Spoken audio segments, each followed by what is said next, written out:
Petrol और diesel की बढ़ती कीमतों के बीच सीएनजी एक प्रैक्टिकल ऑप्शन नजर आता है। वहीं फैमिली के साथ ट्रैवल करने के लिए 6 to 7 सीटर गाड़ी एक प्रैक्टिकल ऑप्शन नजर आती है। अब दोनों को कंबाइन कर दिया जाए तो मिलती है अर्टिगा सीएनजी।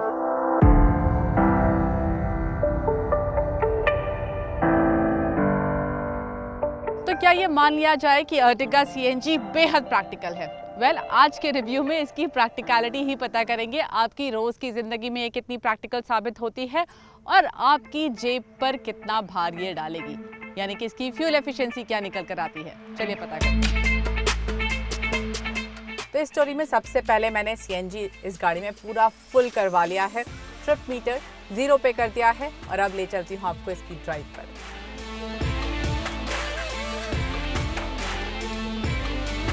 प्लान है थोड़ी देर सिटी में चलाएंगे, थोड़ी देर हाईवे पर चलाएंगे और फिर देखेंगे कितनी सीएनजी हमने खर्च की है और उसके बाद पता चलेगा किस तरह की फ्यूल एफिशिएंसी निकल कर आती है। तो सबसे पहले तो सीएनजी स्टेशन के एक्सपीरियंस के बारे में आपको बता दूं। तो स्टेशन पर बहुत ज़्यादा भीड़ नहीं मिली थी मुझे, करीब 3 से 4 गाड़ियाँ थी मेरे आगे। 10 से 15 मिनट लगे मुझे सीएनजी फिल कराने में। अब ड्राइव की बात करें उससे पहले एक्सटीरियर लुक्स की बात कर लेते हैं। मारुति ने हाल ही में अर्टिगा को अपग्रेड किया था और इसके बाद अर्टिगा सीएनजी बाजार में उतारी थी और अब सीएनजी का ऑप्शन अर्टिगा के VXI और ZXI वेरिएंट में मिलता है। मैं इसका टॉप ZXI वेरिएंट चला रही हूँ। इसमें सामने विंग डिजाइन का ग्रिल मिलता है जिसमें क्रोम का इस्तेमाल काफी है और साथ ही नीचे फॉग लैंप्स भी मिलते हैं। 15 इंच के dual tone machine cut alloys हैं जो इसके लुक को बेहतर कर देते हैं। यहाँ पर अर्टिगा के इंटीरियर्स की भी बात कर लेते हैं। तो मैं आपको बता दूं कि अब मारुति सीएनजी का ऑप्शन अर्टिगा के हायर वेरिएंट्स में भी दे रही है, तो अब आपको फीचर्स के मामले में उतना ज़्यादा कॉम्प्रोमाइज़ नहीं करना पड़ता। यहाँ पर जो इंटीरियर्स दिए गए हैं वो देखने में बेहतर फील होते हैं।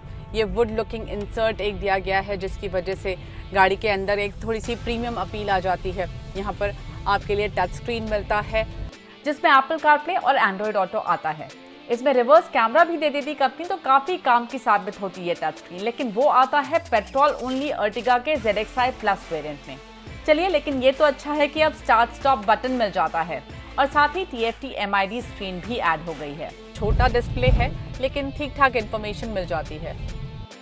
जैसे सीएनजी का लेवल, ये भी कि गाड़ी सीएनजी पर चल रही है या फिर पेट्रोल पर, और सीएनजी टू फ्यूल रेशियो भी आता है।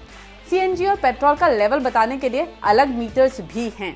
अब यहाँ पर स्पेस और प्रैक्टिकलिटी की बात करते हैं तो अच्छा स्पेस आपको यहाँ पर सामान रखने के लिए मिल जाता है। डोर पॉकेट्स में एक बड़ी बॉटल आराम से आ जाएगी, उसके बाद थोड़ी सी जगह बचती है सामान रखने की। देन यहाँ पर कप होल्डर्स दिए गए हैं और उनमें एयर वेंट्स भी हैं, तो कूल्ड कप होल्डर्स आपको मिल जाते हैं। ग्लव बॉक्स का साइज अच्छा है और यहाँ पर मोबाइल रखने की जगह दी गई है। देन आर्मरेस्ट के नीचे भी जगह है जहाँ आप थोड़ा बहुत सामान रख सकते हैं। इसके अलावा चार्जिंग के लिए यहाँ पर 12 वोल्ट का चार्जिंग पॉइंट है और USB टाइप चार्जिंग पॉइंट भी है। एक बार नजर डाल लेते हैं इस गाड़ी में मिलने वाले तमाम फीचर्स पर।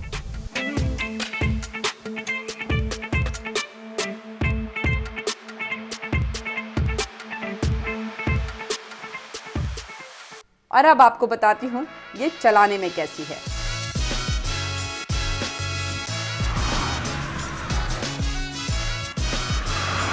इसमें वही 1.5 लीटर डुअल जेट इंजन है जो कि आपको अर्टिगा या फिर XL6 में मिलता है। लेकिन एक बात यहाँ पर पॉइंट आउट कर दूं, अर्टिगा सीएनजी मोड में पावर देती है 87 HP की और टॉर्क 121.5 Nm का। वहीं पेट्रोल मोड में पावर है 100 HP की। ये गाड़ी स्टार्ट होती है हमेशा ही पेट्रोल मोड में, उसके बाद जब टेम्परेचर थोड़ा बढ़ जाता है तब ये जाती है सीएनजी मोड में।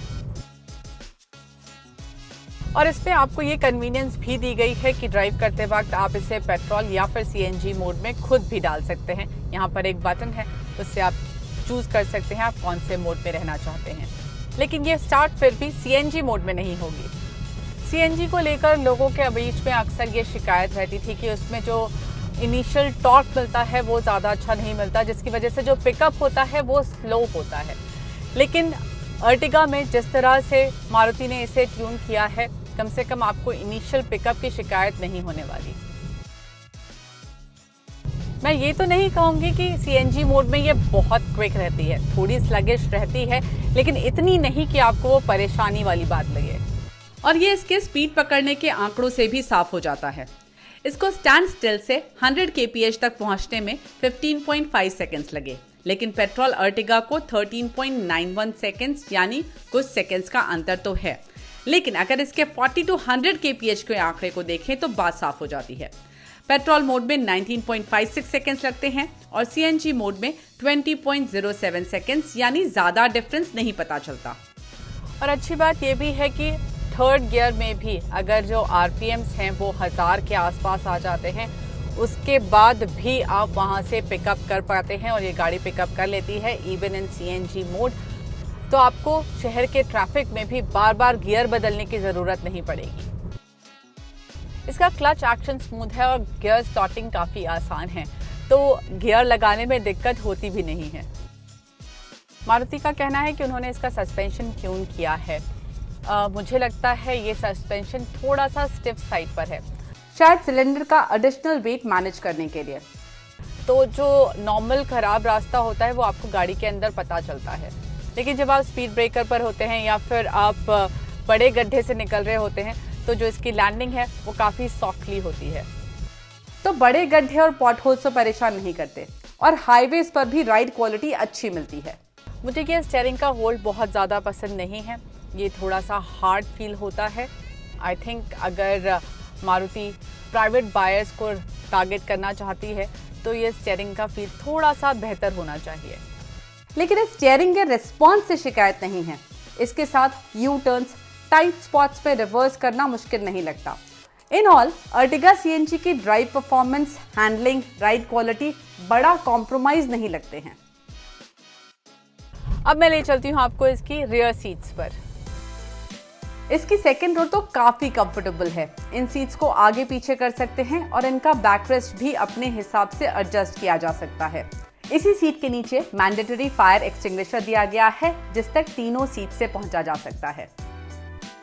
अर्टिगा की खास बात रही है कि उसकी ये जो थर्ड रो है वो एक्चुअली यूजेबल है।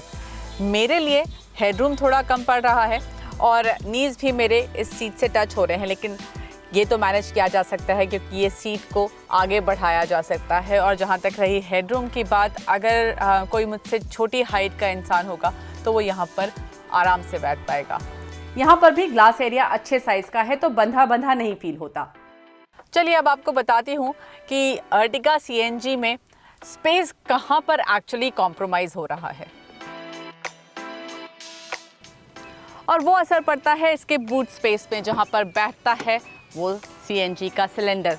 मारुति ने ये काम अच्छा किया है कि उस सिलेंडर को अच्छे से कवर कर दिया है, तो दिखता बुरा नहीं है, लेकिन स्पेस ज़रूर कॉम्प्रोमाइज़ हो जाता है। आप ये स्पेस सामान रखने के लिए बढ़ा ज़रूर सकते हैं थर्ड रो को फोल्ड करके, और वो आसानी से फोल्ड भी हो जाती हैं, लेकिन उसके बाद भी जब आप सामान रखें निकालें तो उसको उठाकर अंदर रखना होगा और फिर बाहर निकालना होगा। So that is self is a task. लेकिन फिर भी सामान रखने के लिए जगह ठीक है। 3 रो अप पोजीशन में भी शॉपिंग बैग्स आराम से रखे जा सकते हैं।